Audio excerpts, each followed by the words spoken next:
filtrované vody. Mimochodem říká se, že kvalitní semínka často plavou na hladině. Po 12 hodinách namočená semínka slunečnice propláchneme a můžeme je vyskládat podobně jako ta předchozí. Necháme je zakrytá a zatížená ve tmě přibližně 2 dny.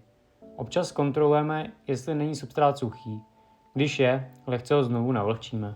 Po 3 až 4 dnech už krásně vidíme, jak výhonky rostou a zvedají horní plato. Jakmile jsou zhruba 1 cm vysoké, přesuneme je na světlo, ideálně na parapet, balkón nebo ven. Dají se pěstovat i pod umělým osvětlením, některé druhy ho dokonce vyžadují, kvůli odlišnému spektru světla. Další den už vidíme, jak rostlinky čerpají energii ze světla a díky fotosyntéze se krásně zbarvují ze žluté do sytě zelené. Od této fáze už nerosíme rozprašovačem, ale vodu lijeme pod misku. Je potřeba